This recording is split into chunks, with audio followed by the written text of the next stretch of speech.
Brought to you by TechnoSpark 20 series smartphones.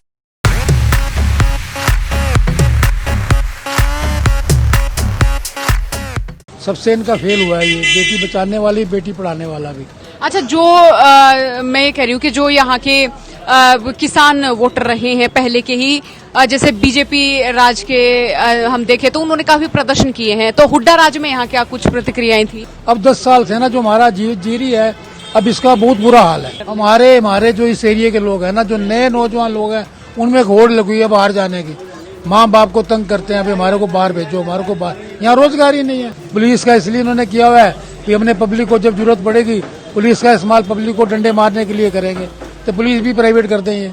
अच्छा, जैसे BJP ने कई सारी योजनाएं लेकर आए हैं हरियाणा में, उनको लेकर क्या सोचना है शहरी लोगों का? बीजेपी वाले हरियाणा में जो भी योजना लाए हैं, इनका सबसे पहले था बेटी बचाओ बेटी पढ़ाओ। सबसे इनका फेल हुआ है ये, बेटी बचाने वाली बेटी पढ़ाने वाला भी। सबसे जो स्पोर्ट्स की लड़कियां थी हमारी पहलवान, उन्होंने दिल्ली में इनके खिलाफ कितना बड़ा प्रदर्शन किया, उसके बावजूद भी इन्होंने किसी की वो नहीं करी। जो भी पहलवान लड़कियां थी या उनके साथ थे, जो भी इन्होंने पूरी, इनका जो नारा था बेटी पढ़ाने का बेटी बचाने का, सबने देख लिया इनकी बेटी कहाँ बच रही है, कहाँ पढ़ रही है। अच्छा, और इसके अलावा जैसे मैं यहाँ बात करूं कि जो व्यापारी लोग हैं या जो आप जैसे लोग जो दुकान चला रहे हैं, जिनका अपना कारोबार, उन पर किसी तरह की आवक का असर हुआ है कि कम बिक्री हो रही हो या कुछ ऐसा इस तरह का? देखो, जब का ऑनलाइन शुरू हुआ है ना, बाजारों में तो इसका बहुत असर पड़ा है। ऑनलाइन से जो अब उसमें सरकार उनको पूरा सहयोग देती है ऑनलाइन को। अब एक बहुत इस बात का कोई उठा ही नहीं रहा आज तक। एनसीआर का जो करनाल में बनाने का क्या तुक था? एनसीआर का करनाल में कोई तुक नहीं था। सिर्फ इन्होंने अपनी क्या था, इन्होंने व्हीकल सरकारी टैक्स, अब ये 5 साल गाड़ी की जो कम होगी एज, जो गाड़ी 20 साल 25 साल चलती थी, अब 10 साल 15 साल कर दी इन्होंने। डीजल की गाड़ी या पेट्रोल की गाड़ी, उसके बाद गाड़ी कंडम। एक बंदा, अब इस कोई मुद्दा इसको कोई ना कांग्रेस वाले उठा रहे हैं, ना बीजेपी वाले उठा रहे हैं, ना इसको आम जनता उठा रही है। अब एनसीआर में आम जनता को कितना नुकसान हुआ है, कितना नुकसान हुआ, और फायदा कुछ भी नहीं हुआ।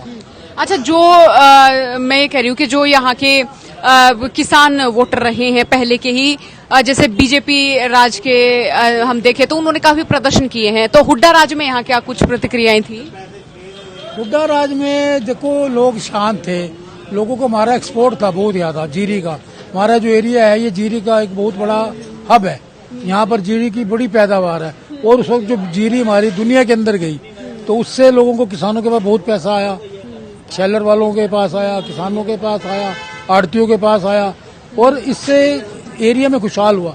अब 10 साल से ना जो हमारा जीरी है, अब इसका बहुत बुरा हाल है दुनिया के अंदर। हमारा भारत का जो ये हरियाणा का जो ये जीरी है, जो चावल है, इससे जो यहाँ और करनाल में 2 ही चीजें हैं, एक हैंडलूम पानीपत में है और एक करनाल में जीरी चावल। ये जो चावल है, दोनों का बुरा हाल है आज की डेट में।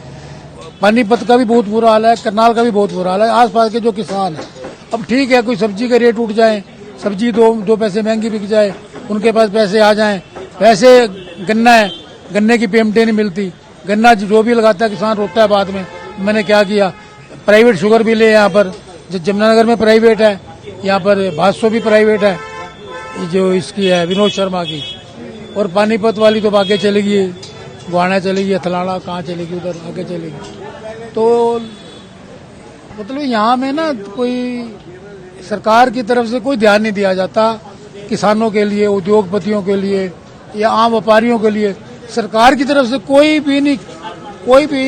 सपोर्ट नहीं मिलती। अच्छा, इस बेल्ट के युवा जो रोजगार की ओर भी कम ही करते हैं कि अपना कुछ व्यवसाय करते हैं। हमारे जो इस एरिया के लोग हैं ना, जो नए नौजवान लोग हैं, उनमें एक होड़ लगी है बाहर जाने की।